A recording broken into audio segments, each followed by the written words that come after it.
Hi guys, and welcome back to our channel. Today we are here with Crystal Downey, who is a past KLR pharmacy technician training student and a certified pharmacy technician at CVS. Crystal, thanks so much for being here. Yeah, thanks for having me. I'm excited. Yes, it's been a while since I've seen you. I know. So you are a past pharmacy tech student, but as most people know, the majority of our students come from the Excel Center and you did not.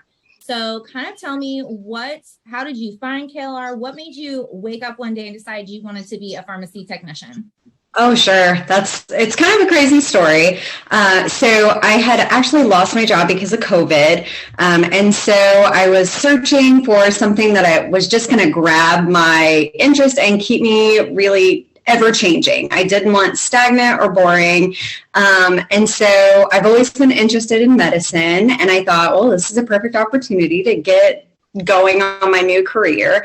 And I just so happened to find your school and jumped right in feet first. Yes, you did. How did you find it? I don't know that I ever asked you that question. Yeah, so when I lost my job because of COVID, I actually had to go on unemployment, and the state of Indiana was offering, they had received tons of money in grants so that they were offering to pay a certain amount for different schoolings that were on their list, and yours happened to be on there.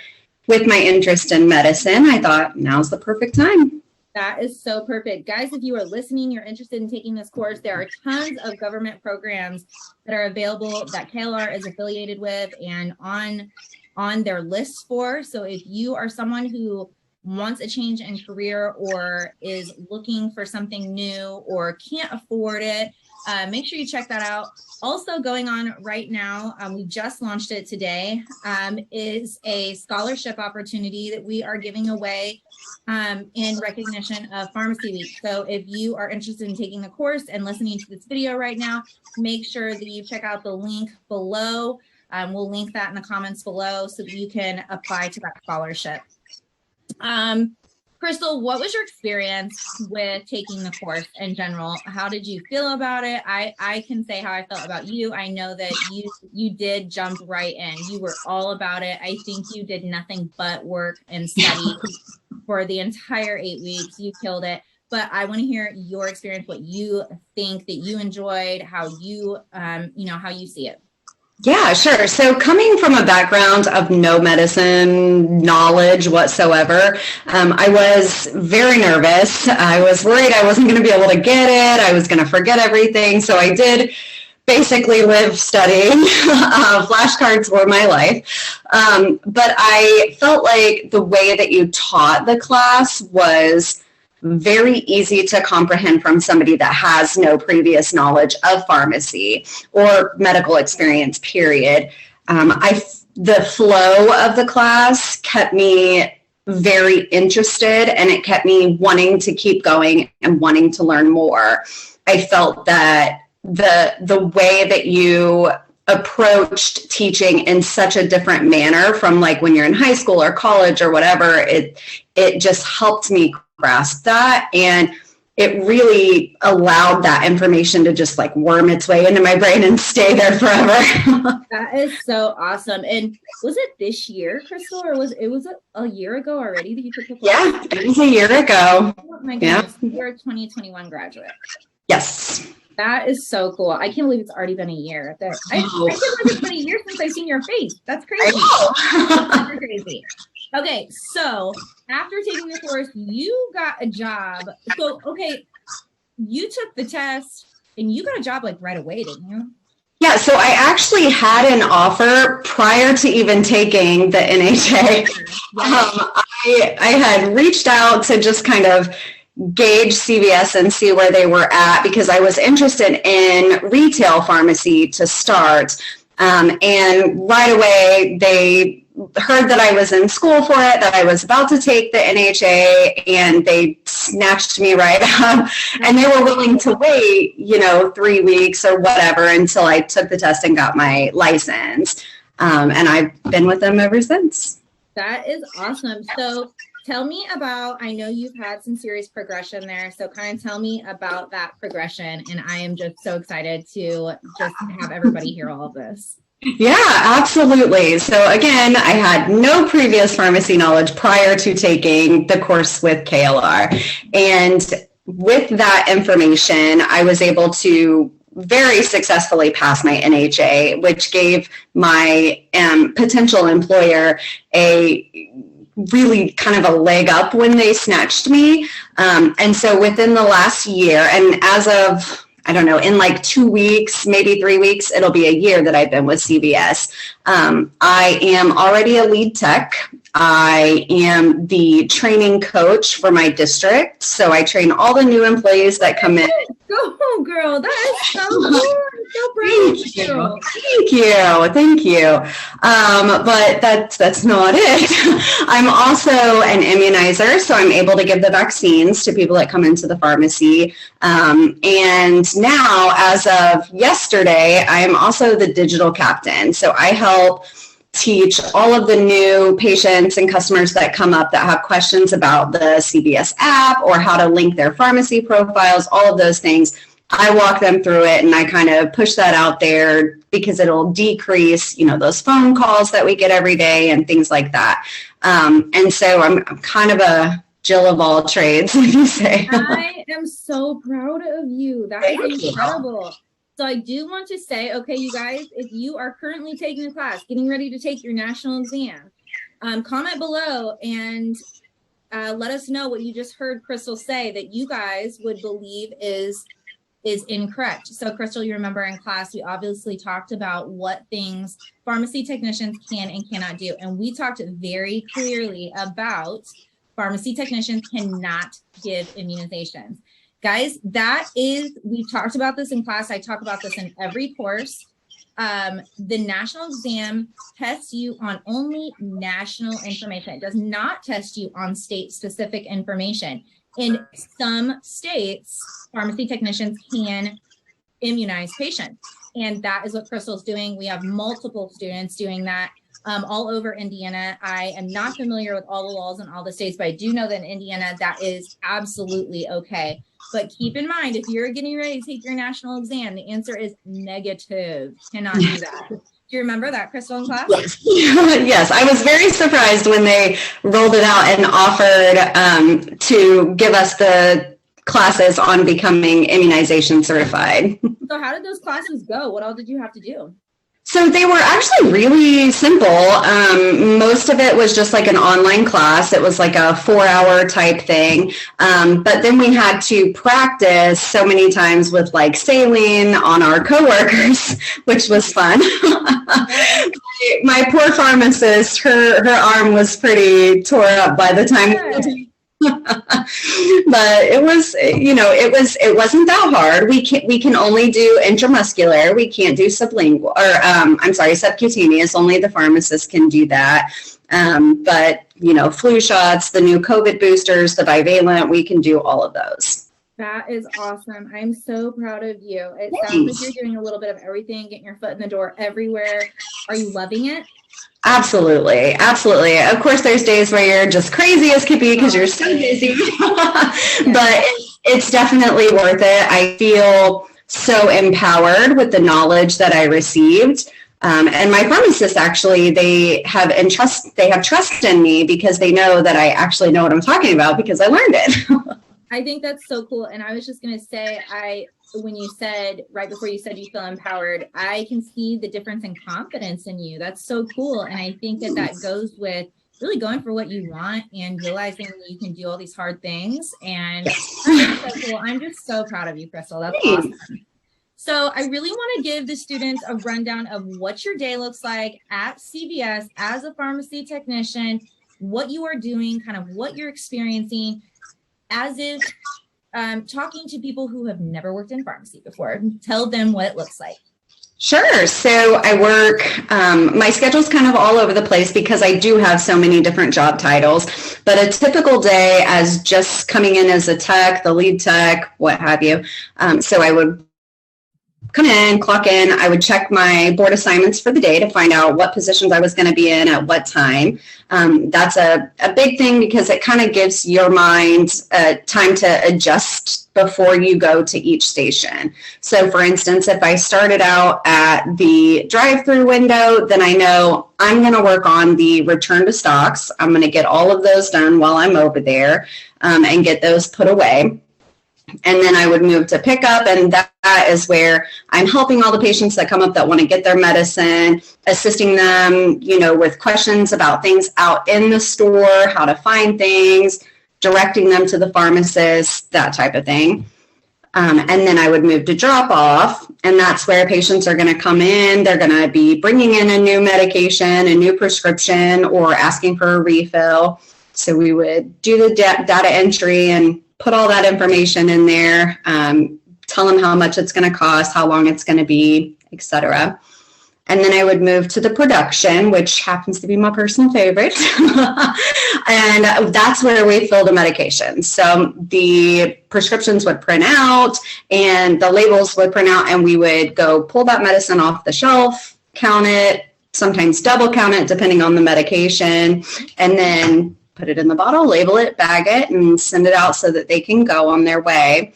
Obviously, having so many multiple titles, I get pulled away in different directions for lead tasks such as cycle counts and things like that, which is where if somebody says, when they're in production, they say, no, we don't have that medication, but we actually do, I have to go physically count it to make sure that we have the right amount. In the computer correctly, yep. Yes. And, some days we have our truck delivery, our warehouse delivery. So, we put that away. And then every day we have the cardinal delivery, which is if we are out of something, we'll order it for the patient for the next day. And those have to be processed a little bit differently. So it takes some time. You get kind of pulled away for a while. But for the most part, I'm just going from spot to spot, handling those tasks as, necessary and as I was taught when I was hired. Things are ever changing, so who knows how many different roles they're going to put out there. But that's so cool. I feel like you have an opportunity to continue to learn and grow in your role. That's awesome. Absolutely. That's really cool. How many technicians do you work with at CVS? So we can have 6 per pharmacist, and we typically have 2 pharmacists at all times. My store is an incredibly high volume store. It's the busiest in our district, so we process a lot of medications. So usually there's about 6 to 8 of us in the pharmacy at any given time. How often would you say you are talking on the phone? How often does that phone ring? Pretty frequently. Patients have a lot of questions. Most of the time it's very simple. It's just, can you give me an update, or what's going on with my prior authorization? How much is this medicine going to cost me? So we would run a formulary check to see if it was even covered, that type of thing. But it pretty much stays ringing very constantly. Yes. And then, so I just want everybody to get kind of, an idea. I obviously know I worked at CVS for 6 years. I was also a lead technician, so I'm pretty familiar. It's been a long time ago though.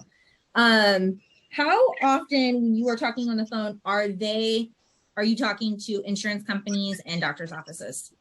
Yes, so pretty frequently, to be honest, if there's any type of issue, we never really push it off on the patient.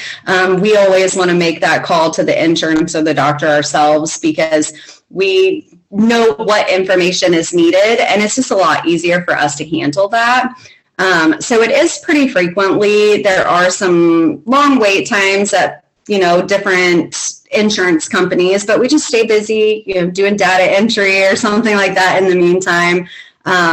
If we know it's going to be a while, we'll tell the patient, hey, I'll call you and let you know how the outcome is, that kind of thing. But we are on the phone with them quite frequently. Yeah. Awesome. So what things now you've been a pharmacy technician for a year, think back to, I guess, when you first started, but even now, what things are you learning, or what things are you using consistently that you learned in class at KLR? Definitely the mathematical equations. And that was my biggest fear going into KLR was pharmacy math, which is so easy. Yes, so easy. But I find myself using that every day. And not surprisingly enough, I find myself using the medication information every single day. One of my coworkers will be like, hey, what is this medicine used for? And I'm like, oh yeah, that's for, anxiety or what have you. And so I feel really smart, for lack of better words, whenever I can give them that info. So smart. You are so smart, but I'm glad that it gives you that confidence to feel empowered. That's awesome. Yes. What about SIG codes? Oh, constantly, day in, day. I think I dream SIG codes in my sleep sometimes. Yes. What about, so we learned DEA codes in class. Have you had any use with learning a DEA code? Yeah, so actually I have, but surprisingly enough, I've only had one instance in this whole year where a prescription came in and I was looking at it and I'm like, I don't think that's quite right. And I did the math and I figured out that it actually wasn't a valid DEA number. And so I handed off to my pharmacist and she kind of took the reins from there, but she was like, great catch. That's awesome. Yeah, she was so proud. That's awesome. And also really good that you've only had one of those. That's a good sign. That's a very good sign. But interesting to hear that you did use it. I always get questions from students and they're like, well, is this something we're actually going to need? And I'm like, I actually did use that multiple times when I worked at CVS, but I never used it at the hospital. And you might get into a position in an area where you never use that. Right. But it's good information to know, like you said. So it's awesome. Yes. What kind of skills do you think are good for pharmacy technicians to have? Now that you are hiring and you're a lead technician and you have employees, what skills are you looking for when you're hiring technicians and looking for new staff for your store? Yeah, so definitely friendly. They have to be willing to deal with kind of problematic people that are just having a really bad day and they want to kind of take it out on you. It's hard sometimes to hold that in.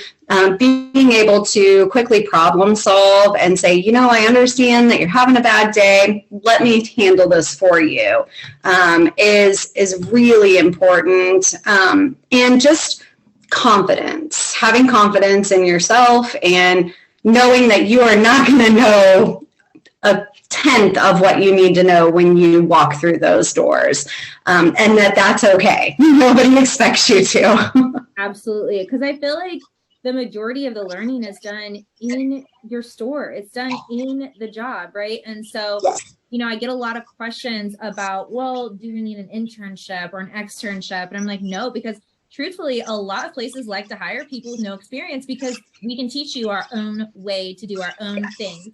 And that's nice. It really comes down to if you have those soft skills, right? Are you going to be on your phone all day? Are you going to show up on time? Are you sick every other day? Do you get along well with this team? Can you multitask? Can you pay attention to detail, etc.? And I feel like those are those soft skills that we talk about all the time that really go into making a great employee. And I think that also what you said about remembering these people are having a really bad day. I think that, and I encountered this and I will never forget it when I worked at CVS. I think that it's really important for us to remember that, first of all, in life, not just at work, not just in this situation, but in life, somebody is always going through something that you know nothing about. And these people are showing up and you might have someone show up 5 minutes before you close the pharmacy and you are exhausted and you have had a really crappy day. But this woman is showing up and she's got 15 prescriptions in her hands. Some of them are scheduled 2 medications. Some of them you don't have. You need a prior auth on every single one. They're going to cost a fortune. It's going to take you forever to fill. But do you know she just left the hospital with her husband who's sitting in the car who's just diagnosed with cancer? Yeah. It's such a situation where you're like, wow, that really put it into perspective. I'm doing something that is, how you respond to that person in that moment is going to make such an impression on their life. She needs someone to be kind to her. And no matter how hard your day has been or how long your day has been, it probably wasn't as bad as hers. And I think the passion piece is so huge in pharmacy. Just remembering, like, there's a reason they're here. They're sick. Yeah. That's huge. What advice would you give to students taking this course and or heading into the pharmacy field, pharmacy world as a new technician? Yeah, so with the course, I would say make sure to do your work on time. And then do your work on time, guys. And definitely invest in some flashcards and find a study buddy. I utilized my husband. I'm pretty sure he could name every SIG code and every medicine at this point that we studied. He was my flashcard study buddy, and it really helped because if I got it wrong, he would just sit there and stare at me. And so my brain was like, no, you got that wrong. Think again, you know, and it made me help.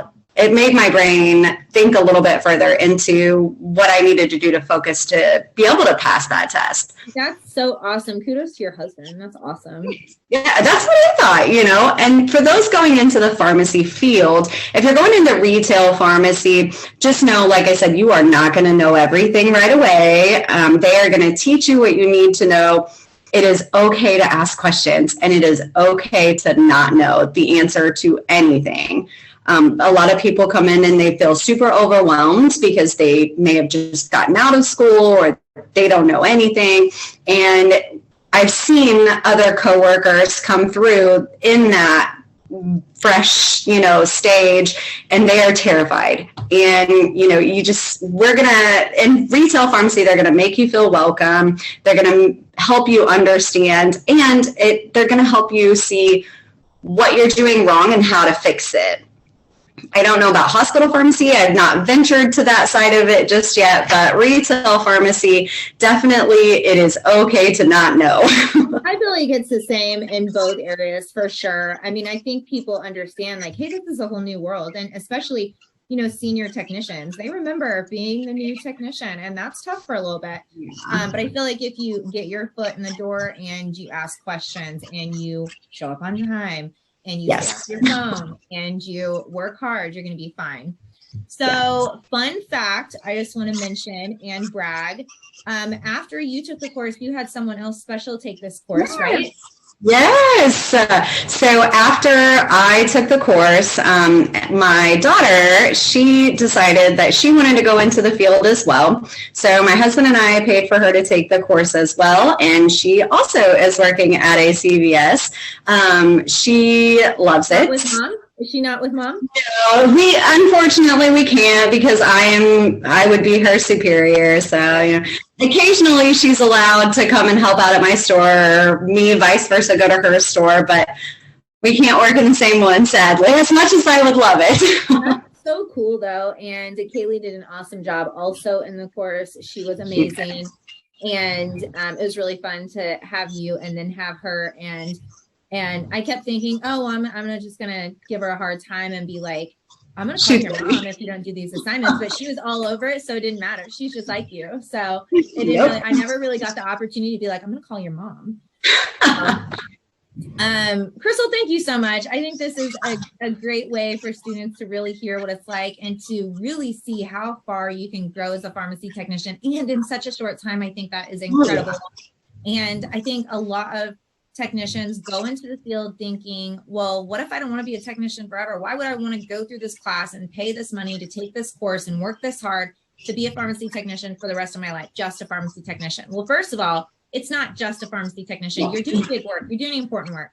And second of all, you don't have to go to school for 6 years or go to college if you don't want to move up in this field. There are so many ways to grow as a pharmacy technician and growing your knowledge, your skills, your title, and your pay. And I think that's really important for people to know and recognize. I don't think it gets enough recognition. I agree. So thank you so much for being here. You guys, if you have not yet subscribed to our channel, please do so. We try to put content out every week like this, and we also have other videos on our page. If you're interested in those, please check them out, and we will see you guys next time. Crystal, thank you so much. It was so nice to see you. It was great to see you.